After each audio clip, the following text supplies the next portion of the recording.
All I want to say is, oh my. So man, we about to jump into this right quick. Oh, me? My name is Nick Cat. And that other cat, oh, that's James Cat. Right now, your mind is about to be blown, bro. You understand this? This is the beginning of greatness. You're witnessing something that many are going to want to be a part of. Let's get into this, man. What is good, you guys? It's your boy Randy Anderson here with another episode of the Average Guy Podcast on the Average Guy Studios. And today, it's been a long time. You know what I'm saying? We haven't had a teachable moment in a minute, but this is a very educational, teachable moment for you guys.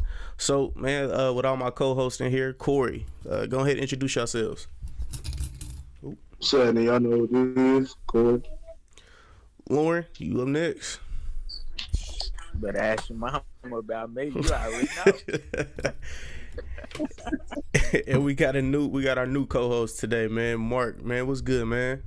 Hey, man, I'm Mark, man. Mark Edwards, man. It's good to be here, man. I'm glad to get it popping, man. I like conversations like this, so I appreciate you having me on. Yeah, no problem. I'm glad that you was like, yo, you wanted to give some insight on some stuff, and I was like, hey, let's do this. It's nothing about it.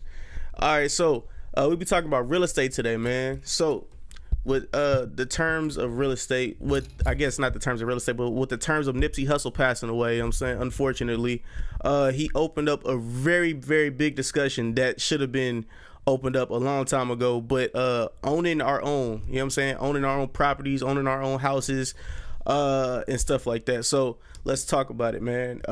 First and foremost, I'll be placing a video clip in here of a young lady talking about what her the route her family took, where it was nobody could own $1 million house until somebody else in the family in the household could own $1 million house.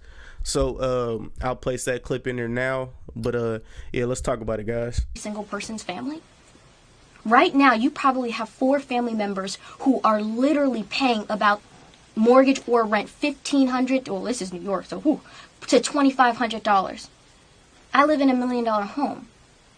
Do you know if y'all just sacrificed just 4 years together, y'all put a deposit and just paid the mortgage together and put the rest of the money that y'all was paying regardless to the side, then you guys could refinance the property and then go buy something else. Mm-hmm. Do you see what I'm saying? But it's like we have to work in unity and togetherness. You know what I mean? When I first bought my home, we have a rule in the family. No one is allowed to buy something that all of us can't afford individually. Oh, so wow. Yeah, I was living in an apartment that my sister could afford until we all could afford $1 million property. I couldn't drive around in a Maserati until my entire family could afford one. And so that's important. Like, we have to get together because we are... All right, so yeah, man, very powerful words, and I want to first get you guys' thoughts on this. Mark, I'll let you go first. Was that the whole video? Yeah, that was the whole video. Oh, okay. I thought it was longer than that. Nah. Yeah, man, I'm pretty short. We went straight to the point, man. And when I looked at it, I thought, man, I mean, this is right what we need to hear, man. I mean, we need to get that stuff out there because at the end of the day, man, people of color don't really like to own nothing. I don't say, I guess, like to own nothing, but for some reason we don't. And it's a mindset. And so, I mean, like I said, when I heard it and she's talking about the rent, $1,500, man, she hit it on the nail because the average rent in KC right now is about $1,000 to $1,100.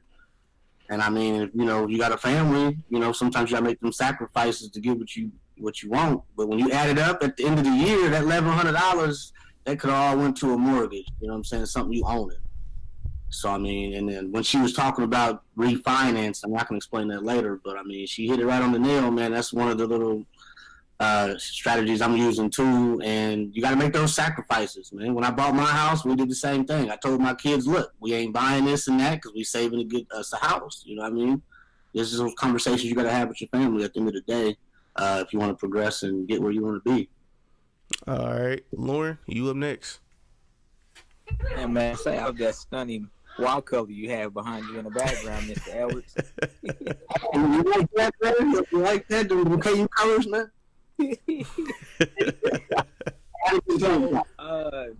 Yeah, I mean, we talked on a podcast out of, it's group economics. Just about every culture that has to do it, because white people don't have to do it.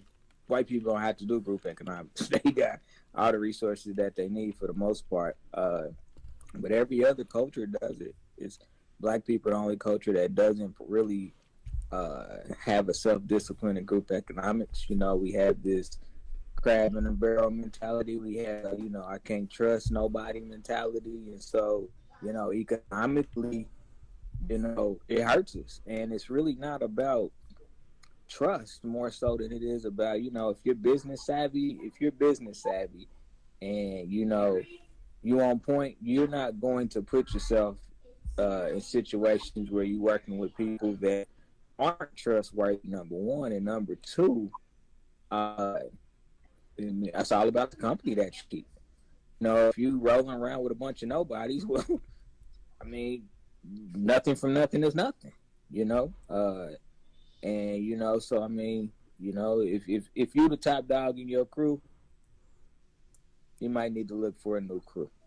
Like, seriously, if you the top dude in your crew, you need to look for a new crew. And that's not to say that you gotta be in the bottom of your crew by any stretch of the imagination, but still sharpen steel, so, if everybody's working towards a common goal, then, it's all about staying disciplined till you get to where you can't go.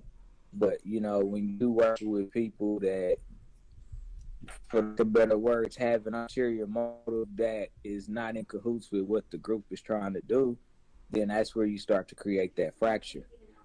Mm-hmm. So, I mean, yeah, homegirl was spot on. Now, it's challenging too. And the reason that's challenging is because, I'll take myself, for example, I would need a pretty big house to bring a whole nother family in to be able to do something like that. Because there's, 6 people in my house right now, sometimes 7, so, I mean, I guess if I could find another family and we a 12-bedroom house or something like that, what I'm saying, then we could kind of stack our money together, that nature, but there's more than one way to skin a cat. I'll have to live in the same house per se, but maybe everybody's dropping money. I said earlier, maybe everybody's dropping money into a pot, that's going towards the common. I gave the numbers earlier, Randy. If you take, 5 people, and drop $25 a week into one joint account, by the end of the year, they're going to come out with about $7,000 collected. And that's just 5 people. If you double that, you get 10 people to do it. Right. That's $15,000. Then you can go to a bank and say, hey, man, I need a $50,000 loan. Or maybe just take 25 and you already got 25, and then you can go get a $50,000 investment property. And then just keep flipping. The key is flipping. That's the biggest key. Right. Flipping. You do it once you figure out how to do it again. Over and over, you flip it like hotcakes. That. You broke up, Lauren. Yeah, man, my bad. I apologize. You know what I'm saying? Something happened in the middle of the show.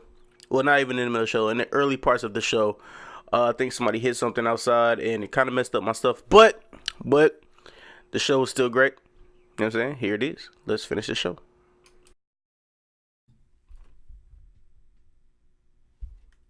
What you got on it? What it comes down to is this, because we do have. Hold on, real quick. Hold on. Hey, what just happened?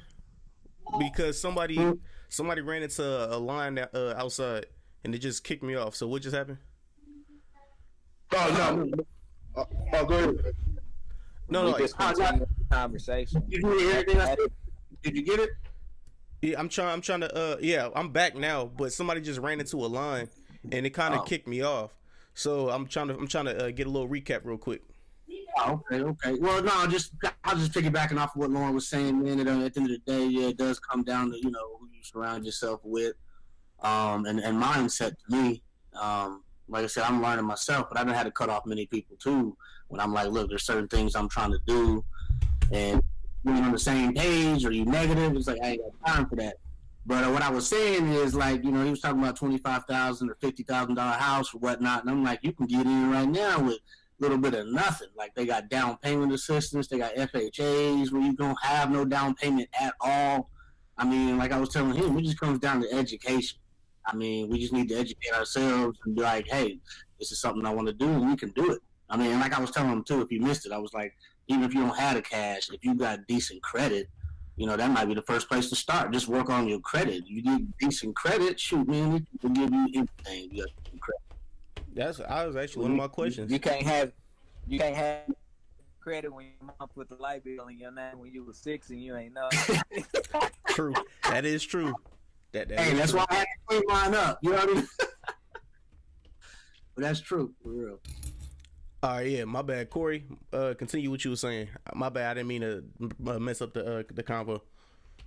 No, it's all good. Nah, what I was gonna say is, yeah, what a lot of people don't realize is a lot of people, especially immigrants use that same concept that Lauren was just speaking on, as far as putting their money in a pot and everything, being real objective based. And what I say a lot of times is, we as black people, we're stuck in American culture. You know what I'm saying? We're stuck in American culture. Have y'all had a chance to see the movie F?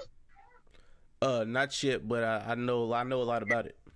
Okay, well, not without spoiling too much. It's without spoiling too much. A lot of it on there is a lot of the concept on there is, you know, as the way it is above is the same thing that's going on below. We mimic a lot of the behaviors that the people in this country that have attained wealth. We mimic those same behaviors, but we have much little room to make mistakes. You know what I'm saying? We have to make every second count. So it's trying to get that type of mindset, trying to get that ingrained within our people, because, like I said, you really can't you can't vilify anybody for wanting to live their life. We only get one life, but it's trying to, you know, understand and get people on the concept of, you know, sustaining that generational wealth. And we have much less room for any, you know what I'm saying,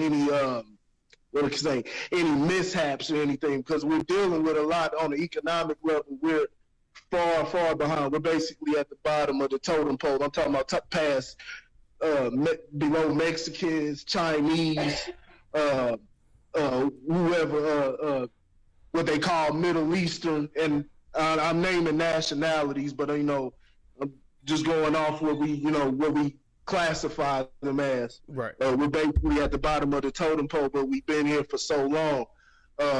What has happened to us is not. It didn't begin with us, but we've taken the bait on many things. We've taken the bait on anything, on many things, and believe we can live the same way, which really began in the 1960s with integration and everything. So no, you can get a good idea, you can get a good basis on how everything looks. You know, follow guys like I've been telling you, they hit mainstream now. You see with the ADOS movement, even though a lot of people are trying to hijack it, but you know, even past the whole ADOS movement, you know, they've been talking about it for years. If you follow Randy, you share now, Antonio Moore with Tone Talks, Yvette Carnell, not even them, listen to William Darity Jr., they can outline it perfectly so you can understand where exactly we stand at, where our middle class is not the same as you know, the white middle class, you know. And so yeah, we have less room for any screw ups or anything. We got to make every single dollar count. We basically have to move as immigrants. We're not immigrants, because we didn't come here on our own will. We were basically brought here.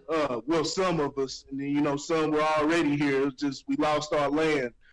But yeah, we basically gotta move just in the same manner.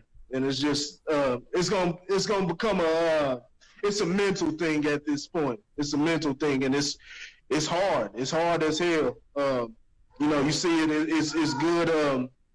You know, people are, you know, taking a look at, you know, it's just, even if it's one person, you know, with Nipsey Hussle's death, that's a tragic event. But, you know, like I said, even if one person gets affected, man, that's always a good thing. So I'm pretty sure a few people will look at this and they'll start to move in that trajectory and understand things that really, really matter, especially with the spotlight that was put on them.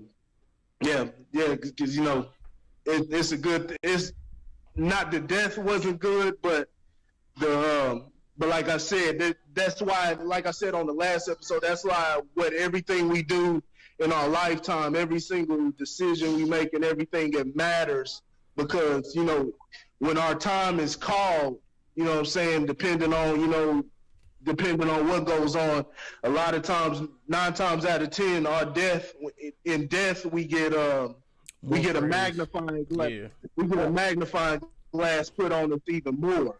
And so what we did in our lifetime, you know, within the death, it'll carry over. It'll carry over a lot. And that's what happened. That's what ended up happening. You see his legacy, the legacy he left behind, and, you know, the different moves he made. And that's something that's definitely good for the culture, because, like I said, we've been fucking this shit up, man, for a while. So, all right. So, pretty much the one question I have for you guys is, still connected to this video, is what are some things that we can do? Because she said her and her family, when they all link up and they all stay to one place and they put their money in a pot. We don't think like that these days. You know what I'm saying? As black families, we do not think like that. We what's mine is mine, and what's yours should be yours. You know what I'm saying? We don't want to what's the word I'm looking for? Cohabitate in the same space as other people. You know what I'm saying? So what are a couple things? Can you guys give me a couple things that you think that as a black family that we should do to put that more in what I'm looking for a word, put that more in our kids' heads. You know what I'm saying? Like, it's okay to live with family members and stack your money up. Honestly, it's kind of what I'm trying to say. You know what I'm saying? As a family unit, because we know the Mexicans do that. We know the Chinese people do that. We know the Iranian people do that and stuff like. We know the immigrants do that, but we don't do that. So what are some ways that you guys think that we could do, or we could instill that into our into the future? Respect the culture. Seriously, respect the culture. Like one thing that you said, you know what I'm saying, is that when you mention all those different races and nationalities and things of that nature, they all have a strong culture. Mm-hmm.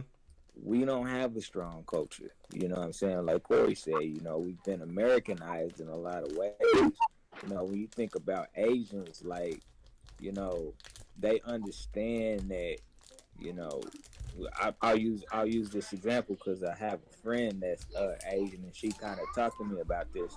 She said that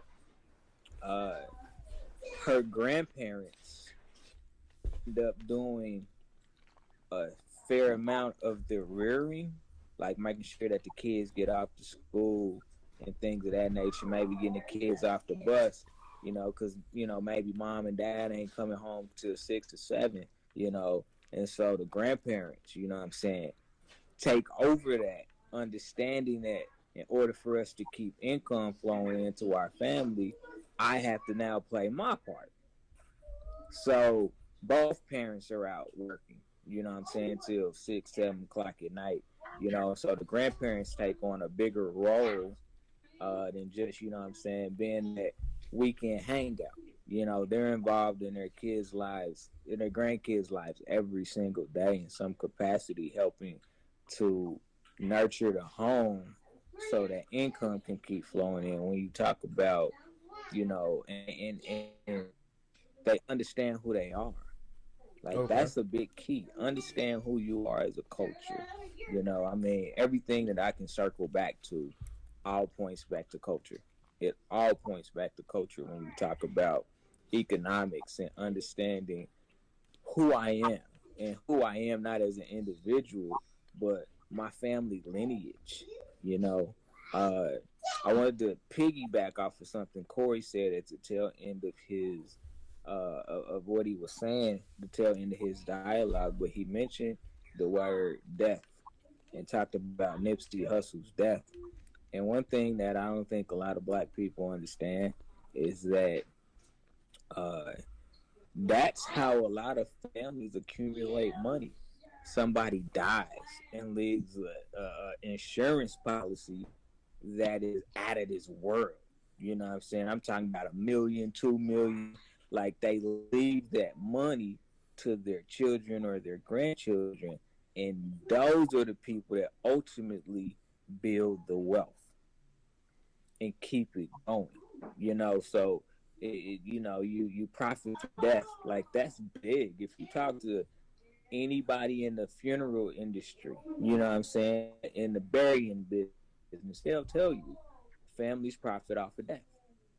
And so when you take out a nice size insurance policy to make sure that your family's taken care of, you can't think about, okay, do we have enough money to get through a year?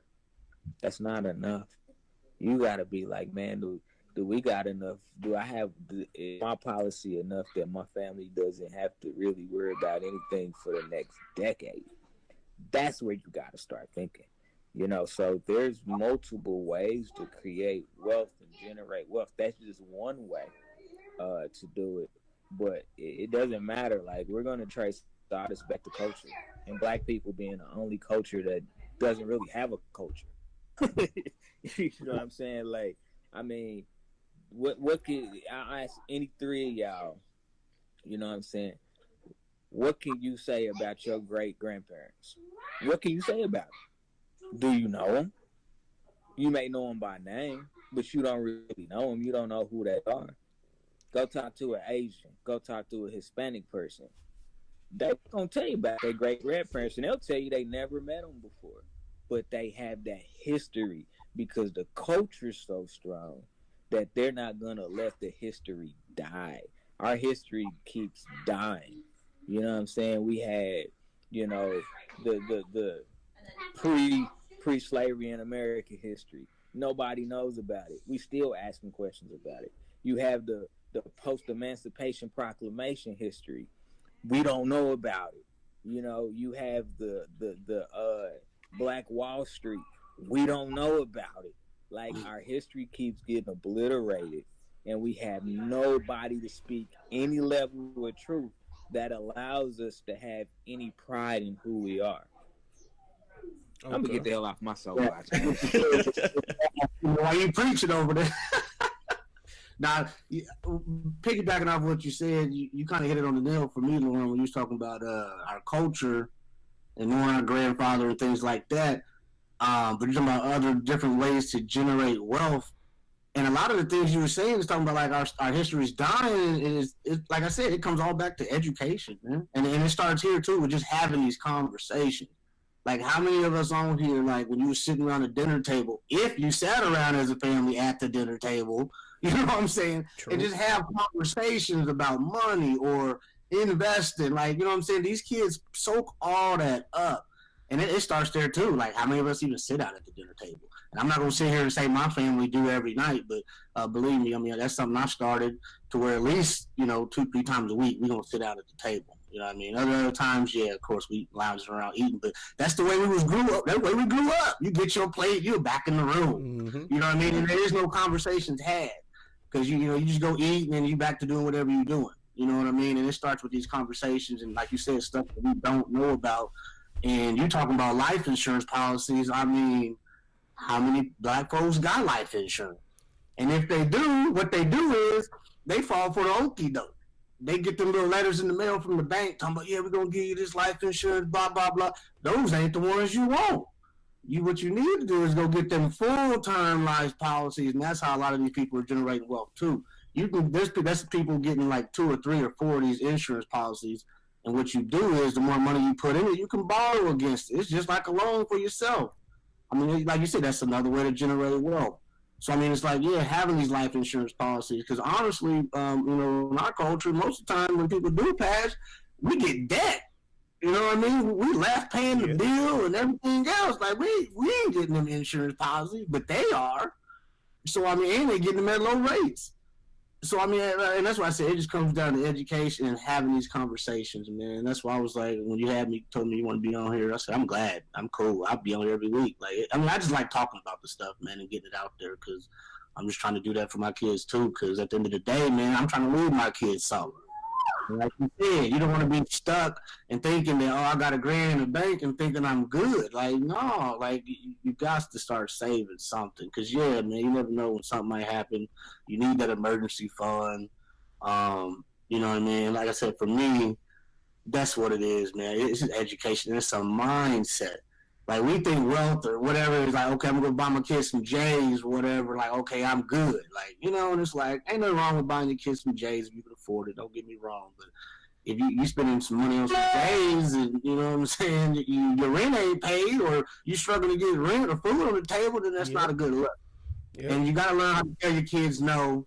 You know what I'm saying? Like, look, I can't afford that. Okay, maybe next time. You know what I mean? Ain't nothing wrong with, splurging on your kids, you know what I'm saying, spoil them, but we got the wrong idea sometimes. Sometimes I think we have it backwards, man. Like, and what gets me is when I be seeing people, they might have a $20,000 whip, but then you pulling up in an apartment complex. You know what I'm saying? Like, I see that every day.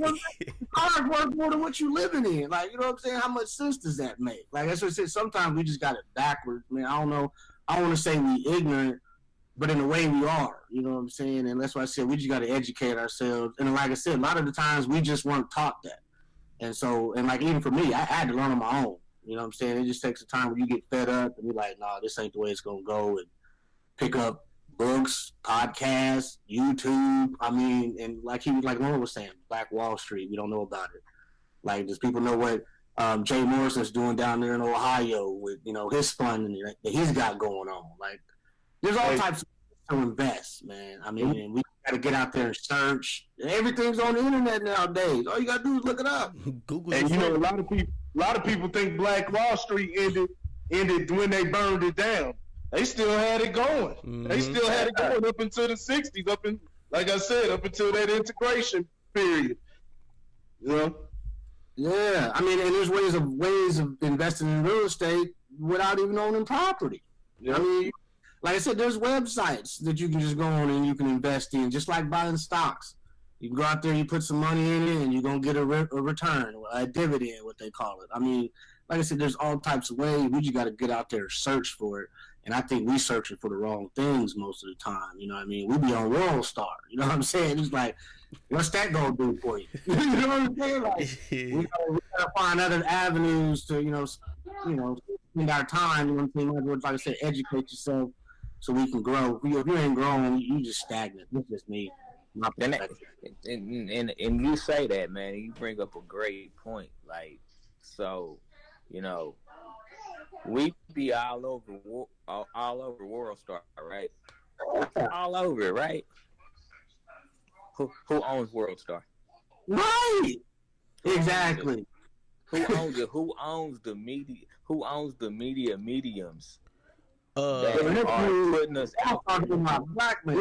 It used to be Q. RIP Q. RIP Q. It used to be Q. But people Q isn't an American-born black person, because like I said, whether you African, Jamaican, whatever, once you come to America, you got dark skin and you fall under that category, you're black. Black ain't nothing but a category. It's not a race. But yeah, that's exactly what Q is. So he doesn't have that Americanized view. That true connection, because even if he was born here, he still had those parents that had that connection to their homeland.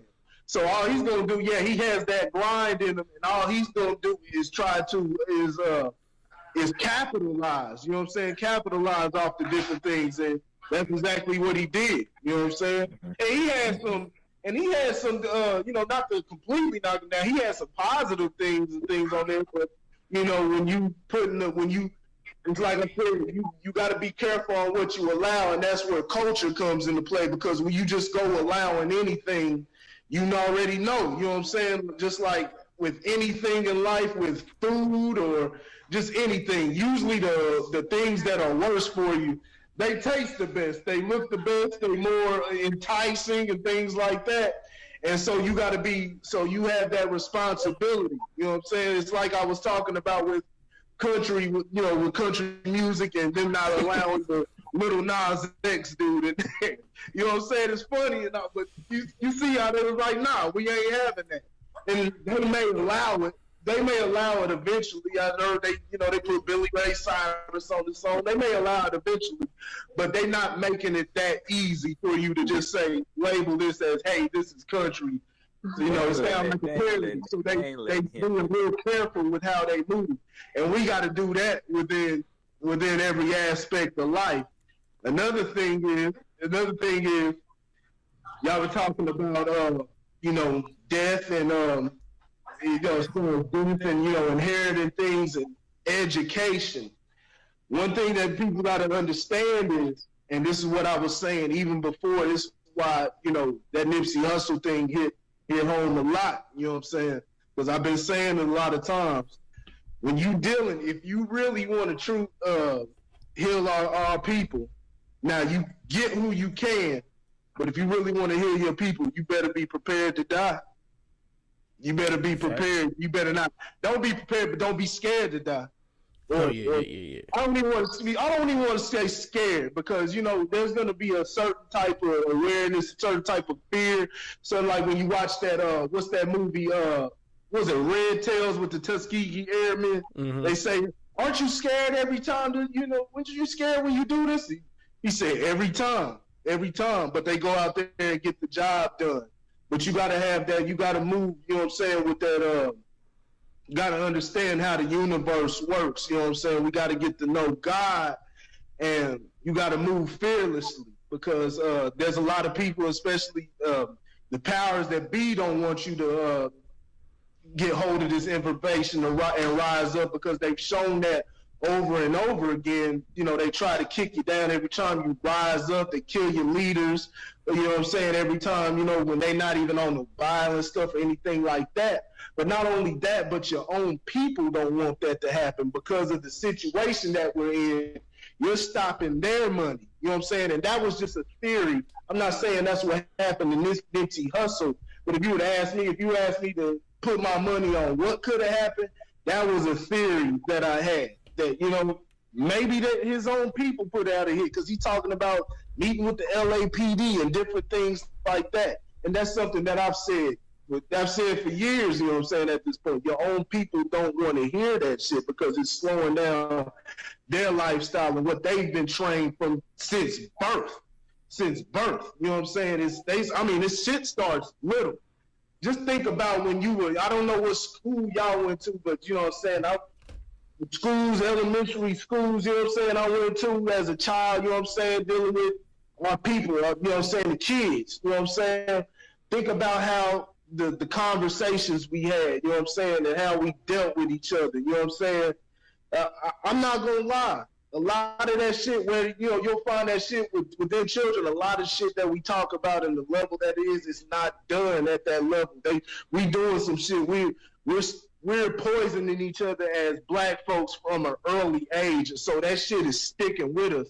And we're keeping the same mentality from when we were kids and trying to, that's where misplacing our money and different things like that, because you want to floss, you know what I'm saying? You don't want to look like the one that's, you know what I'm saying? You don't want to get clowned and different things like that. You don't want to get, look like you have less and shit like that. So you get the cars and waste it still on a chain or with your clothes and different things like that. So yeah, it's complete mentality. But understand that, yeah, there's a lot of people that ain't gonna want to hear what you got to say, and they will kill you for that very instance. Not only hate, there's hate too, but just like you slowing up what they got going on. True. You know what I'm saying? Aaron B said it best, man. Not to cut you off, but just like what you said, he said, "Why keep buying shit to impress people that you don't like anyway?" Right. And that's exactly what you said. That's what it is. We buy all this shit trying to impress the people, and you don't like them anyway. So who you don't impress? And I think, and like he's talking about cultures moving in and stuff like that, and with the fear, I think, we just gotta humble ourselves, and that's it. With black folks, we got too much pride. Like, you know what I'm saying? Like, we gotta humble ourselves. Hell, group of 4 or 5, go buy a duplex. Y'all live in one side, rent out the other one. They gonna pay your mortgage, and then what you do is all you gotta do is live in there for 2 years. That's it. You live in there for 2 years, then you move out, and you got both of them spots rented. Mm-hmm. You know what I'm saying? And it's cash flowing for you. So, I mean, to answer your question, that's one thing people can do. You know what I'm saying? Just go buy a duplex. And that's the thing, fear. People don't think, I don't think I can do that. Or no. And people, because the white folks will tell you, well, make sure you got, $5,000 saved up in cash reserves and for this and that. And yeah, that's nice. Don't get me wrong. Yes, it's always good to have that, but you don't necessarily have to have that just to get your foot in the door to own a property. Like, you know what I'm saying? To get a roof over your head. You can save and get that. And like the lady was saying in the video, she's talking about you get your house and then you refinance it. Yeah, it's called a cash out refinance. You go spend 40, 50 grand on a house. You know what I'm saying? You wait a year, do whatever improvements you're going to do to it. And then you just take all that cash out. You go to the bank, say, I want a cash out refinance. They're going to give you all the money you put into that house, give it all back to you. And all you do, repeat, rinse and repeat that shit, which that's my plan. I mean, and then or you can get like what they call a HELOC. It's a home equity line of credit. And most people get that, they'll do that, and then they'll just fix up a room in the house or something like that. No, what they do is you do the line of credit, they'll give you whatever equity you got in your house, they give you 50, 60 grand on a credit card pretty much. And it's like, that's what you do. You just go and you can use it up, pay it back, whatever, and you can use that money for whatever you want because it's yours. You know what I'm saying? So, I mean, that's 2 things people can do, but you got to own something first. You know what I'm saying? I got 5 on it. You got to start somewhere. I got 5 on it. You got 5 on it. All right, so let's actually continue on this pace, man. So where do you think, or what are some of the things that they use that we don't know about? So what I'm saying is, what are some of the shortcuts that the banks and people that are actually in investment use to be able to get these low income properties that cost like 15, 20 grand, and then be able to flip them, put work into them, and then flip them for about 100 to 150 to damn near 200. Ain't no shortcuts, man. That's the thing. Like, ain't no shortcuts. You know what I'm saying? There are for the smaller people, and that goes for any race. That's for the smaller people. Here's what I'm saying though. It's not a shortcut. Utilize the resources that are already there. Those aren't called shortcuts. That's called resource utilization. That's different. That's completely different. There are no shortcuts. But if you're educated, we go back to the education. If you're educated enough to understand what resources are out there to provide you maybe a head start, or maybe it provides you a little bit of cushion, then take it. Work with it and take. Because here's the thing, like, if you gotta wait for a year, like, how fast does a year really go by? Really, really fast when you think about it. When you moving, you operating, you look up, you be like, damn, oh, year went by, really? Mm-hmm. Think about that, because a lot of people, they got this short-term memory. They be like, a year? That seems like such a long time. Nah, man. Live my life, and I promise you, a year don't feel like nothing. A year don't feel like nothing. But you just wait that year. You know what I'm saying? That half the time, that's all you got to do. Invest, wait a year. Invest, wait a year. But too many people want it right now. We want it in 30 days. We want it in 60, 90, you know what I'm saying, 6 months. You got to give it time to mature. You got to give it time to work. And then once it's there, then you go hard. Then you go hard. But I put it like this: if you looking for a quick turnaround, man, you better get heavy in the drug game real quick. Go all the way in. You know what I'm saying? Risk everything. That's the only way you're going to get something quick. Is if you do it illegal and you go all the way in, don't nickel and dime it, all the way in. That's the only way you're going to get something quick. Otherwise, you ain't going to get nothing quick. And there's a lot of risk in getting something quick, too. A lot of risk involved. 25 to life. Okay. Yeah, Mark. Yeah, man, like you said, taking the risk, and that's the thing, like, it comes back to fear, but you got to take them risks, man. And, like I said, you got to start somewhere, man. And there's numerous things you could do. Go to the library, pick up some books. I mean, people don't like to read, but at the end of the day, that's what they doing that we not doing. They know all the tricks of the trade. They know how to, get these tax breaks and tax cuts from the taxes and money. You know what I'm saying? So I'm trying to learn myself about taxes. I'm like, man, do you realize how much money you can save on taxes? Like, we don't. We just go H&R Block or my homie around the corner, do my taxes real quick. We good. Whatever I can get back, then I'm about to blow it. Nick. Like, no, take that money, put it in the bank. I mean, I guess if you got bills to pay, yeah, pay your bills. But, and like I said, it comes down to sacrifices. He's talking about waiting a year. My credit was bad, just like all the rest of the black folks out here. But I sacrificed. It took me 3 years. To be honest with you, I did a little credit counseling thing, whatever. I paid these folks, I think, like $150 $150 a month for like 3 years, and they just dispersed all that money. Yeah, I think it was like 2-3 years. Right? You see the look on your face. I'm like, man. At the same time, I'm like, for real? And they just took all that money. I paid that one bill, and they took all that money and dispersed it to all my creditors, so I didn't have to worry about nothing. After the 2 or 3 years, it was done. Credit score went up like 80 points, like 80 to 100 points, like that.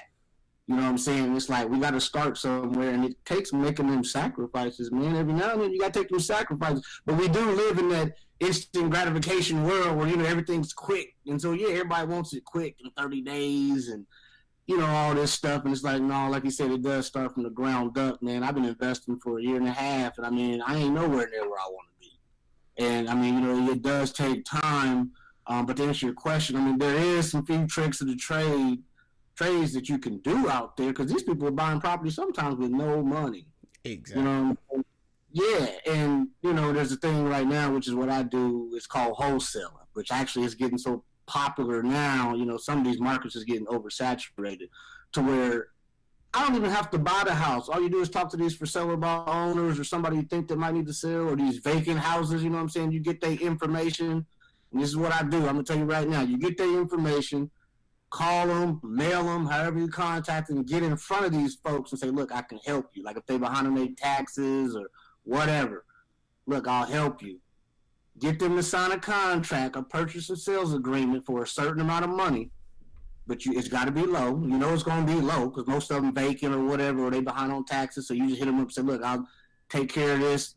I'll pay all your taxes. That way you ain't got to worry about going in foreclosure or, messing your credit up. They don't want to mess their credit up. So you tell them that, they're like, oh, okay.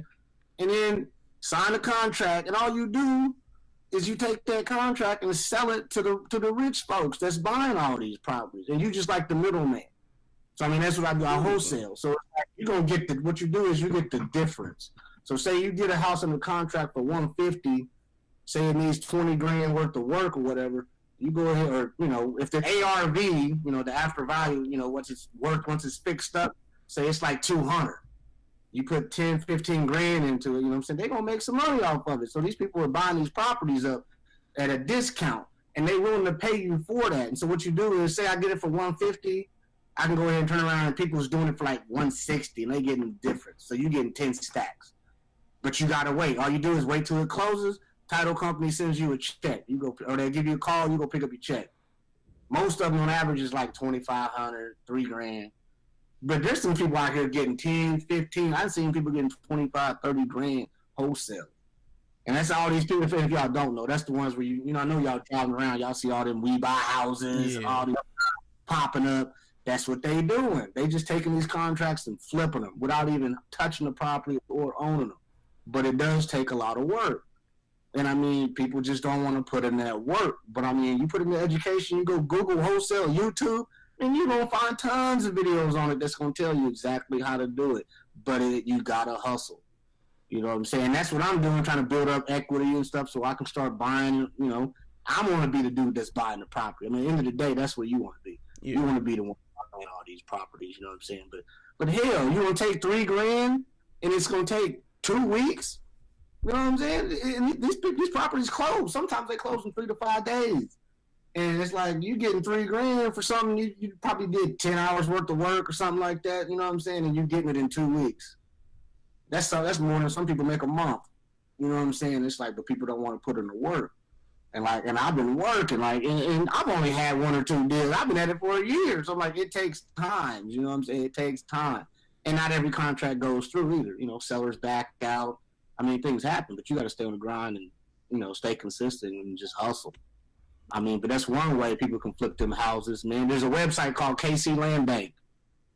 Go to the website, check it out. They got properties on there, man, for a little or nothing. But you do got to do your research because some of them, they do have a lot of back taxes on them and stuff like that. But they have an opening bid at $1,000, you know what I'm saying, for this property. And that's just where it starts at. Or the courthouse steps. People go buy these properties up the courthouse steps.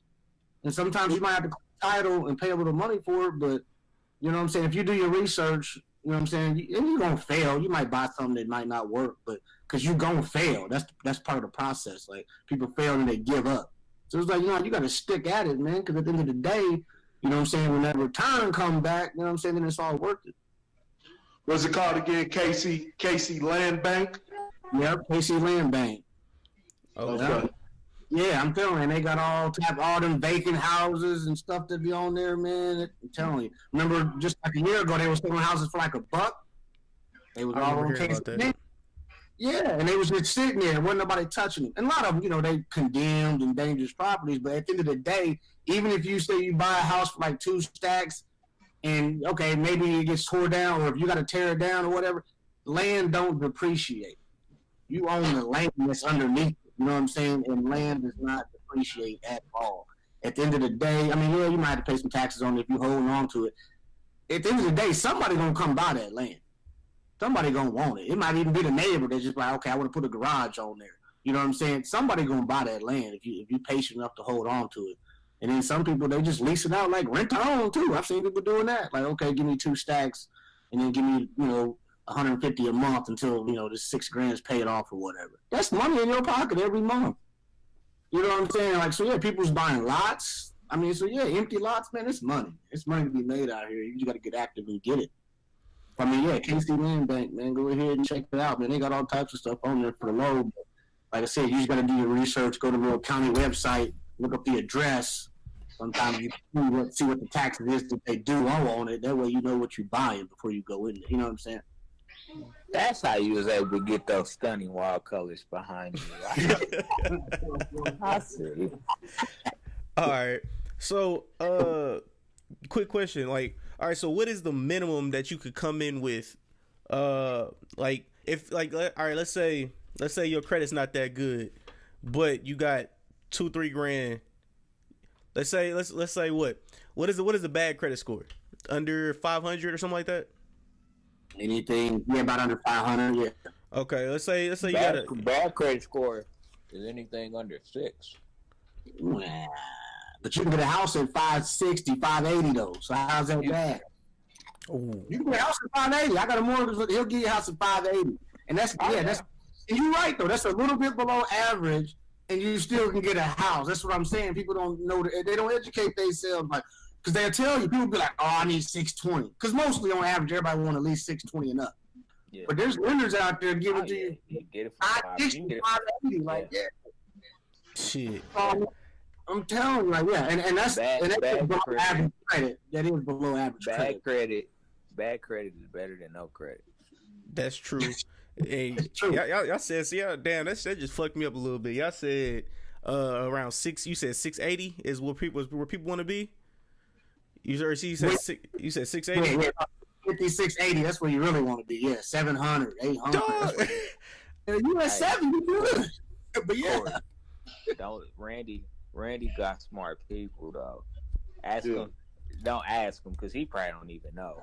But his grandma credit. Yeah, white folk credit. My grandma and grandpa got some good deal. Both of them got good credit. Yeah, they both got some pretty decent credit. But I said that. I'm just like shit. What am I tripping off for then? All right, but yeah. So the say I got a 500 or below, and I got like $2,000 that I'm trying to invest into a property.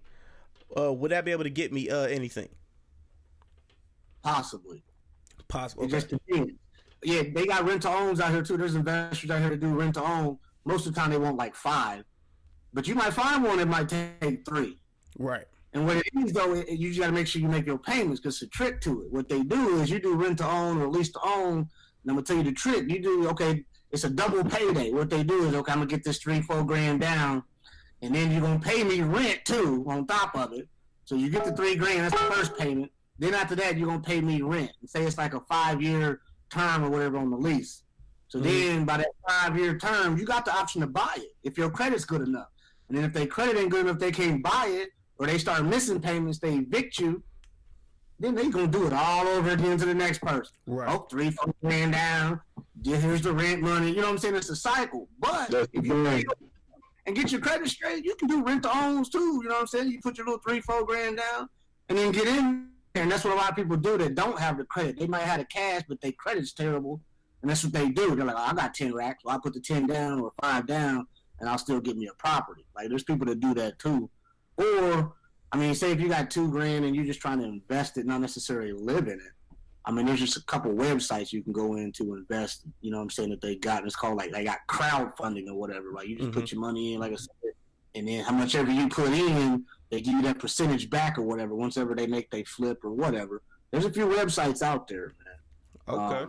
I can give you a couple of them. I was going to try to just let y'all know. There's a few of them out there, though. Yeah. But Investopedia and Fundrise.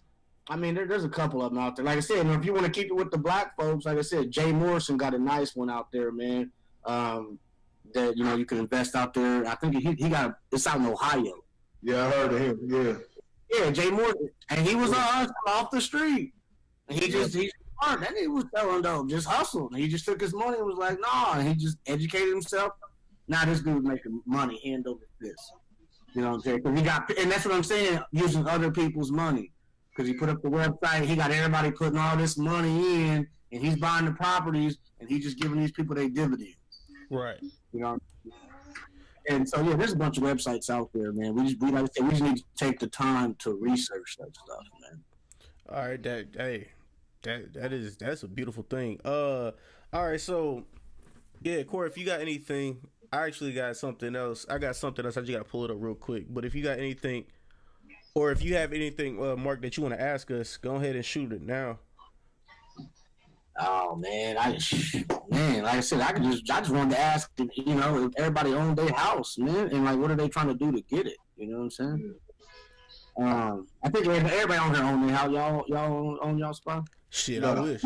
I put that on blast, but you can edit it out if you want. But we keep it all funky here. Yeah, we keep it real.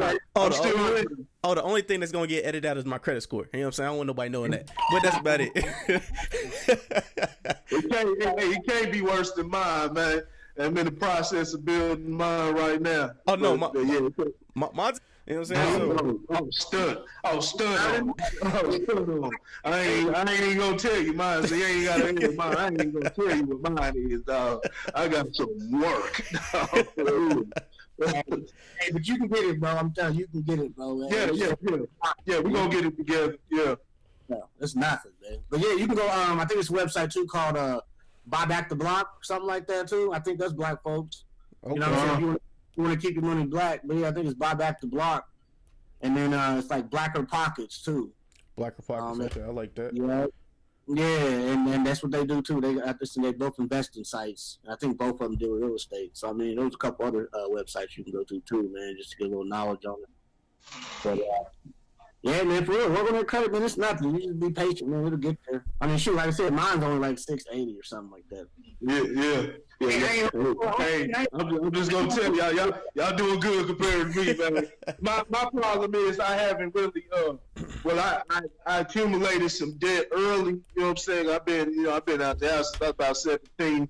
Made some bad decisions, accumulated debt early, but then on top of that, it's just like you said, no credit is worse than bad credit, and I really haven't, you know what I'm saying, played, because it's a game that you're playing. You got to play the game, you know what I'm saying? So I really haven't made any moves, so that's why I'm in the process now, and I'm about to getting well, not about to. I'm getting in there, and we repairing it, but because I really haven't. I don't have a lot of debt. It's just I haven't really made any moves. I really don't like credit like that. You know what I'm saying? Trust me, dog. I was in the same state. But you got to play the game. Best thing you can do is just automate your payments. Yeah, that's it. That helps a lot. Like, people don't know that. Like, I'm just a day late or a couple days late. It ain't no big deal. But behind the scenes, like that couple days, you know what I'm saying, they dinging you on. So like if you just pay rent, whatever it is, if you just automatically, just get it set up automatically at your account, it's never late. You know what I'm saying? They love that when it's on time every time. Like, and, some people can't do it. I can't do it with all of them, but most of mine is automated. Man. You know what I'm saying? That way it automatically comes out. I don't even see it. That brings up one of the questions I had. So with rent and being paid or paying everything on time, shouldn't that help? Because I've heard, I don't know if this is really true, but it's supposed to be, I forgot what the name of it is, but it's supposed to help your credit score. You pay them on time. Like the last place I had an apartment at, I paid on time every time, and that's supposed to be I'm supposed to be able to take that in their word and put it to my credit score. They're supposed to boost your credit score up. Yeah, so do you by any chance know if that's true or not? It is true, as long as they report it. Okay. I mean, if you got some little shady landlord or something, I mean, you know what I'm saying? But if you're going through like a property management or something, I mean, you know what I'm saying? Yeah, as long as they report it, yeah, it goes through every time and it works. Okay. Or like if you got a little credit card or a little gas card or Walmart card, wherever, you know what I'm saying, Sears, whatever, you know what I'm saying, a little credit card, they have to report it. So that's what people do too, is they just get like a little cheap credit card somewhere, and you know what I'm saying, whenever you buy something, they just got it set up to where it's automatically paid off. And you don't have to spend a lot of money, you can just go spend like $50. But then when it automatically comes out, it boosts the score up. Yeah, it gives you a point, like it does help. I mean, it really does. Like that's a little trick too that they tell you. They're like, well, just go. Like people that don't have credit, they'll be like, well, just go get you a little credit card on something, Macy's, wherever. Just get you a little card, and just whenever you spend it, you know what I'm saying. Just don't spend a lot. You spend $100, $150. Minimum payment will be like $20-$30, and then that $30 is gonna automatically come out. And if you get like 6 months of those automatic, you know what I'm saying, payment, like this on time every month, yeah, your score will go up for sure. Yeah. Okay. All right, so yeah, I'm glad we're able to talk about this. So with building credit, and trying to get your credit score up, we just talked about that. But credit cards, I'll be honest with you, be all transparent and stuff like that. In the beginning, I did not want anything to do with a credit card. You know what I'm saying? At all. Literally, I went through my mentor. I went through one of my mentors. I went to my grandfather.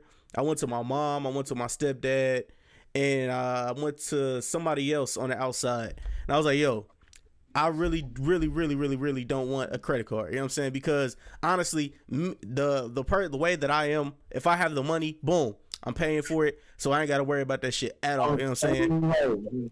Yeah. I was the same way, bro. And that's all that stuff off for 2-3 years. Half of it was credit card debt. That's exactly what it was. I mean, it was stupid stuff. You know what I'm saying? It was just like you, like, I got it, I'm gonna spend it. Yeah. I took my lady out. We had to go to Vegas. You know what I'm saying? I had my credit card racked up like 10 stacks. You know what I'm saying? We being transparent.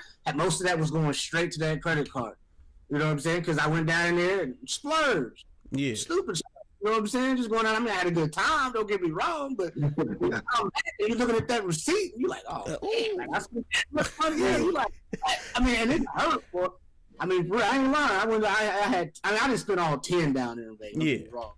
But I went to Vegas. I mean, between the flights and the hotel and gambling, I mean, I put a good 6-7 racks on that bad boy. Like, just charging to the game, you know. But I was young. I'm like 19, 21 or something, you know what I'm saying? And it was like, hey, you learn, you live and you learn, you know what I mean? So now it's like I got credit cards now. I'm just like, I spend it just if I have to.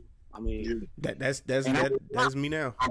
I still got credit card debt to this day, and I got one of them it's up there. But my minimum payment's low because my credit was better to where, you know what I'm saying, you know, the balance is up here, you know what I'm saying? But I might owe 5 racks on it, but the balance is like 10 or something, you know what I'm saying? And so the minimum payment's like 150, something like that. You know what I'm saying? But it takes a while to get up there too. And people don't realize if you have a credit card, you start making those payments on time, at the end of the year, you can just call them and say, can I get a credit increase? They'll increase your shit. Because they know us. They know we're going to spend it.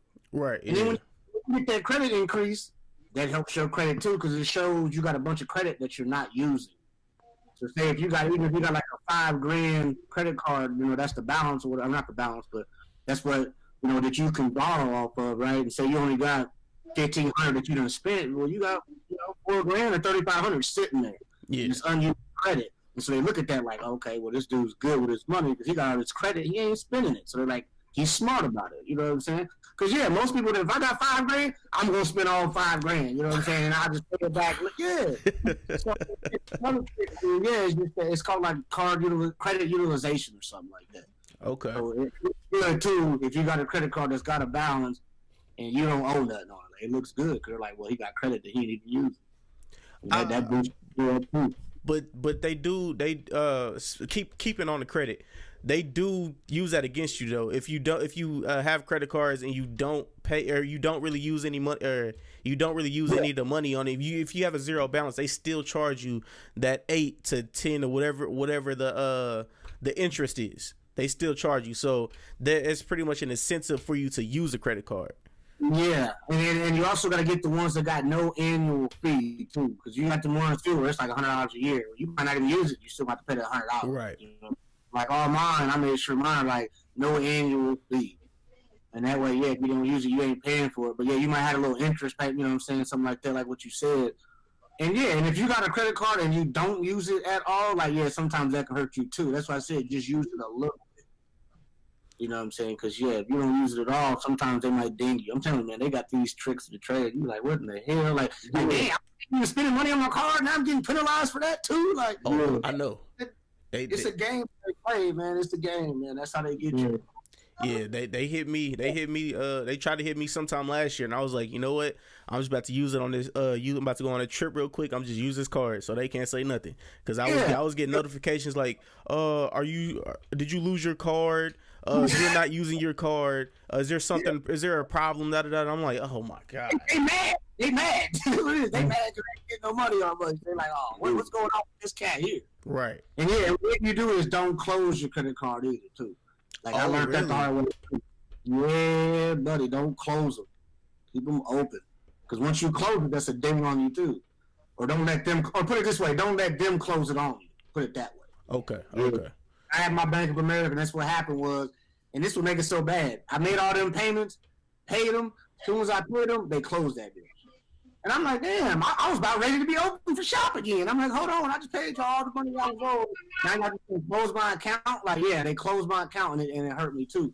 So it's like, keep it open. I mean, but you know, I didn't have no say so on that. Once they close it, it's a done deal. But yeah, keep the account open too, man. Because once you close it, it's a ding. Like, oh, he can't handle it. Like they look at like, well, you can't handle the credit card. Like you can't handle credit. Okay. So even once you pay it all down completely off, don't close it. Keep it open. Okay. Yeah, I ain't no expert. I ain't gonna sit here like I'm an expert, but I'm just stuff that I done heard, stuff I done learned. But yeah, supposedly though, they say keep it open. All right, yeah. I mean, because I've heard the same thing. I've definitely heard the same thing. The only thing I don't really have anything else except for savings accounts and stuff like that. And I had sent a video to the other chat about this. I forgot what it was. I forgot what it was. I'll send it to you after the video or after we do this. But they were talking. You said what? Go ahead. Now go ahead. I'm just saying that's a big one too. But I want to hear what you got to say about it. Okay, yeah, they were saying that So having savings accounts are pretty much is pretty much useless to have a savings account with the banks, because they're not giving you any interest on your money. And he was pretty much saying, like, why would you put it in a savings account when you could put that into like some kind I forgot the exact terms, but put that into like a property or something like that, where you can make money off, or the interest that you would make off the your whatever you had in your savings account will help the interest in your property. You know what I'm saying? I'll send you the video right after we get done talking. I that for real. But you're right. I mean, I've heard that too, and that's something I learned. I'm looking at different banks too, trying to switch up, because most banks, man, you're right. They give you like 0.15% on interest rate. That's exactly what I was about to say. That's exactly what I say. They have an interest rate, but it's so small you'll barely notice it. You'll barely know. You can have 5 stacks in there, and they'll sit in there for 5 years, and you'll come away with like 6. Yeah. Like, for 5 years on saving, like, that's all I got, and maybe $1,000. Like, no, it ain't worth it. So what you do, they say put your money to make it work for itself. You know what I'm saying? So where they do got some other banks, like some of these online banks now, that they do give like, 0.3 or 0.4% or something like that, which I'm trying to research myself. But yeah, man, I don't like putting money in my savings account either. I mean, even though I do. But people put money in their savings account thinking, okay, yeah, that I'm just going to let it grow as far as interest rates and stuff like that. And it's like, no, it's really not. It's just sitting there. You know what I'm saying? Because, 0.15%, like, that ain't nut. You know what I'm saying? You can put it in 20 years and you're going to get $2,000 off that money. You know what I'm saying? It's like, no. So, I mean, I'm trying to learn more about them savings myself. So, yeah, go ahead and send me that video for real, because I'm going to check it out. But I have heard there is some other online banks, though, that do give you a little bit more. Okay. I think like Ally and there's a couple other ones, you know what I'm saying? I don't want to misquote them or whatever, but I'm trying to find out myself and switch. But I haven't done it myself. So, I mean, but, yeah, that's something I need to do, too, is switch my savings account. But, yes, you got to put it into something to where that money's working for you, because if not, it's like it's just sitting there. Yeah, bro, because I'm just putting it underneath the mattress. You know what I'm saying? That too. Yeah, because honestly, I felt like after watching that video Friday, I was like, shit, I've been hustling backwards this whole 5-6 years. I said, fuck. I was mad at myself, dog. Yeah, and this is something new that I just started literally like 3-4 weeks ago. Is saving my ones. Like, everybody got the change jar where they say they change at the end of the year, you know what I'm saying, or whatever. Every 6 months you cash it in, you get $50, $60. I'm starting to save my ones, man. Like, everybody got ones, you know what I'm saying, but what you gonna spend it on, you know what I'm saying? A drink, a black, something like that, you know what I'm saying? I take all my ones and I'm starting to save them. Like, I'm just gonna save them up, man, see what I can get at the end of the year with all my ones that I got. So, I mean, that's I'm just giving y'all a little advice. That's something I'm trying to do. I'm gonna see how it works out too at the end of the year. I'm like, man, let me just start saying. And I got caught it from one of my other homies, man. I saw a video and this dude had stacks. I mean, they looked like racks, but they was all ones. But I'm like, man, but I guarantee you, it was some money in that bag, but it was stacks. You know what I'm saying? It was some stacks. Okay. You know what I'm saying? So I think we probably should probably should end off on banking black. I know that was a big thing a couple years ago. Are we still in the banking black phase, where I understand you won't get as many amenities as you would with the bigger banks with banking black, but is it still worth it to bank black? In you guys' opinion, that's I just want to get you guys' opinion on it. Hold on. Go ahead, Corey, chime in on that one. Go ahead, Corey. I'll let you take that one. I don't have actual experience with banking black, but I know it does on an economical. The bank itself, that's what, do your research before you bank with anybody. But if they handle their business the right way, of course, because it'll, like I said, it'll definitely benefit you. You have less of a chance of the banks trying to screw you over or anything like that. And like I said, it's something that'll anything business, you know what I'm saying, or with money circulating, it'll pour back into that economy. It'll in that particular area, you know what I'm saying, for instance. So, but I don't have actual experience with actually banking black. I think how many black banks are there? I think it's about 50 or some shit like that.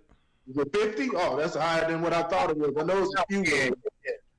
And just like what you were saying, I'm like you. I'm kind of in the dark about it. I mean, I haven't necessarily used it, but just think about what we just said. It's all three of us on here, and ain't none of us don't know nothing about it. I mean, I don't know if you know, Ryan, but I don't know nothing about it. And I know about One United. One United is one of them. It comes down to education, man, and I think it does probably. Well, I'm sure it'll help us out as far as other black folks. Invest in black. I'm not gonna tell nobody not to, and I'm sure it probably won't come with some of the amenities that you got. And that's I probably need to look into it myself because man, I wouldn't mind keeping my money with black folks. To piggyback off of that though, have any one of y'all seen the trigger warning? Killer Mike? With Killer Mike, yes, I have. Yes. I haven't got a chance to see it yet. I know what you're talking about, though. It looks crazy on the surface, but it has a real message to it. Get into it. Yeah, it is kind of crazy on the surface, but he got some kind of radical ideas, but most of them make sense, man. And one thing that stuck out to me was when he was like, "Black folks' money circulates 6 hours." If I'm correct, I said 6 hours. Like that's it. So it's like, yeah, we do need to start investing in black. You know what I'm saying? Like, because 6 hours is ridiculous. When you got these white folks and these Asians and their money goes around 2-3 times and ours, you know what I'm saying, don't even touch the surface of what they do. Dr. Claude Anderson, look up Dr. Claude Anderson with Poweronomics. He breaks that down also, talking about how much many times the money circulates in each community. And like I said, black folks, as soon as it touches our hands, it flies out and leaves. It doesn't. With other communities that at least touches their, at the least, you know what I'm saying? I think Hispanics were the least, and it touches another Hispanic's hands on estimate 4 to 5 times before it leaves out of their communities. So yeah. When I heard that, I was sad. I said, "Dang, that's ridiculous, man! Like, what are we doing?" It's just gonna take time, man. But I think we can get there, man. Black folks, I'm glad you got the podcast like this, man. Like I said, just to get it out there to more people, because it starts, like I said, with education and these conversations, man.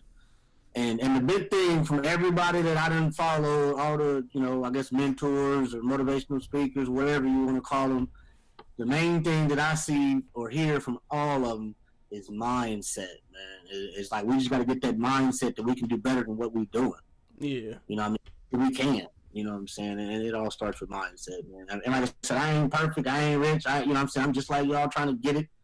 And like I said, I'm educating myself, man. Like I said, I've been reading and podcasting and YouTube and, you know what I'm saying, real estate for like 2 years. And finally I was like, okay, I need to get active. Like, you only can read and learn so much. And I was like, it's time for me to start getting active and start getting busy.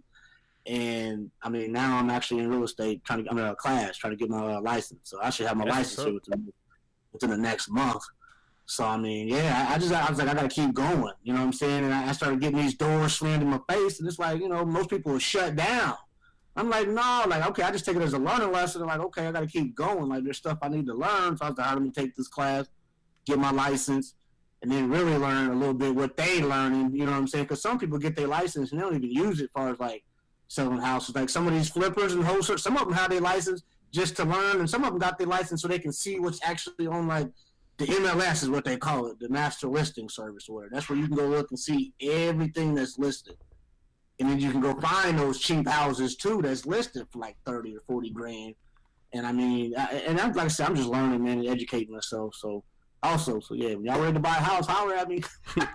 Yeah, hey, we'll have all this information, like, for real. And I just try to educate myself, man. And I'm not gonna sit here and say I was a big reader back in the day, man. And shit, I couldn't stand reading in high school, middle school. We get book reports. I'm like, give me a summary. I'm about to just summarize this shit. But the older I get, I'm like, man, I started reading, and I'm like, man, why didn't I start reading a long time ago? You know what I'm saying? Because there's some stuff out here in these books, man. You pick them up, and you're like, damn, like, So that's why I was like, I wish I would have learned a long time ago. So that's something else too, man. It's like, we got to read, man. We got to put ESPN down sometimes, you know what I'm saying? Cut it off sometimes, man. I mean, I like my sports and everything too, but every now and then I just got to cut it off and focus. But I ain't where I want to be yet, but you know what I'm saying? Yeah, we got to pick up some books and shit. We got to start reading, man. Educating ourselves. None of us are just yet. And I really do want to shout out to DJ Envy in Flippin. I think I forgot what his name is, but it's Flippin, New Jersey. Yeah. NG out doing it. Yeah, they're out there showing people that they can do it out in New Jersey and all around the world and stuff like that. So I want to shout out to them, and one day hopefully be on somewhat of a level that they are. But with all that being said, man, this has been the Average Guy Podcast on the Average Guy Studios with your host Mufasa, aka Randy. Got my boy Corey here, and we also got Mark here, man. It was a blessing to have you on, dog. We're gonna continue to do more things. Do you have anything that you want to give to people before we leave, like socials or anything else? Man, I wasn't even gonna try to plug nothing up on your podcast, man. You know what I'm saying? This is all your forum. You know what I mean? You good? I wasn't trying to do that, man. But yeah, like my website is NAC.com, which is it's my kids' initials, man. It's NAQREI.com, pretty much is what it is.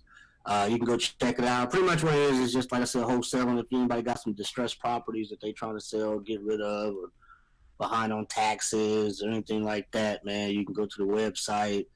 I'm pretty sure it's still working. So, no, because the only reason why I say that, though, is because the website service, I put it on pause while I went to school, because I was like, well, I'm focusing on school for these next month or two. So I put it on pause real quick, so I ain't have to pay that $100 a month if I wasn't using it, you know what I'm saying? So right, $100 a month. So I put it on pause for a month or two so I get to school. So then I started back up. But I'm pretty sure I think the website's still up, though. It's www.naqrei.com. Y'all can check it out. But yeah, that's my company, man. I'm just out here trying to get it, man. I ain't done too much yet, but I'm out here, man. So, like I said, like DJ Envy, Flippin' New Jersey, yes, I follow them both. Check them out, man, because yeah, Envy's doing some good things, man. Killer Mike is too. Shout out to Killer Mike though, man, because he be on there, and they buying up these properties, man. I saw one that Envy had just yesterday, apartment complex. You know what I'm saying? The ARV was like $250. Mm-hmm. They probably get it for like $100, $120. I mean, you might have to put $50,000 worth of work in it, but still, yeah. But it was like a 20 or it was like a 15 unit property or something. You know what I'm saying? It's gonna cash flow. Once it's done, they gonna cash flow like easy $10-15 a month off of that property or something. You know what I'm saying? And that's another thing too, man, is I just want to say we need to start doing that, man. Start putting our money together and start buying stuff, man. Like whether it's a duplex, quadplex, whether it's your brothers, your sisters, your homies, somebody you can trust, put your money together, man, and get something. That's something what me and Lauren been talking about. But yeah, just put your money together and get something, man. That's actually what I was gonna end off on, man. Is find somebody that you trust and that you can see as a business partner and work together, man. That's what we got to do. You know what I'm saying? We have to work together to make anything grow these days. For real, man. I appreciate you asking me to be on, man. And anytime, I mean, I'll get on here. I don't care what the topic is, man. I just like talking and getting the word out there, man. I like having these conversations, to be honest with you. So yeah, I ain't trying to use no plug or none of that. I just want to talk, get it out there. So no, you good. Like I'm not stressed over that. But yeah, man, I got my boy Corey here. Corey is the person who runs Grit Culture and also Grit Sports Media, man. Corey, let them know what they'll be getting with Grit Culture and Grit Sports Media. You already know what it is. Got the sports, man. Sports updates, man. Mark, I seen you. That's why I recognized the name from, man. I appreciate your support. I recognize you from. Said it, and I was like, oh, okay. Yeah. I'm the one who does Grit Sports Media with support, with help from Randy and Lauren. But yeah, I'm the primary guy on there. Yeah, man. I'll keep. We're gonna have some more stuff going on there, and then we got the Grit Culture, man. Getting that, we're gonna build that, and yeah, it's a slow grind, but yeah, we're gonna really we're gonna put something behind it, and yeah, we're gonna get some stuff going, man. It's gonna equal all out to the incorporate it into the whole scheme of things, man. But yeah, man. I apologize, I haven't been so active on there, man. But I probably you ain't no, man. I recognize you. I still recognize you. Is Wiley a family member also? I see him on there also. Yeah. So I appreciate y'all, man. And yeah, man. But yeah, y'all can check me out, man. NAQREI, man. I'm on Twitter, Facebook, Instagram, all that, man. Just check it out, man. NAQREI, man. NAQREI. Yeah, brother. Yep, NAQREI, man. Okay. All right. All right, and also, man, since our brother Lauren he had to step out real quick. Lojo Speaks, man. We want to bring back. We want to bring back the men in the family. You know what I'm saying? We want you guys to be able to raise your kids to be better men than what we are right now in this generation. You know what I'm saying? We want to make our next generation better than what our generation is now. So, man, Lojo Speaks, Lauren Jones, man, go ahead in the links in the description. Make sure you hit those links to take you to all those pages. And, man, this has been the Teachable Moment with the Average Guy Podcast on the Average Guy Studios, man, and we're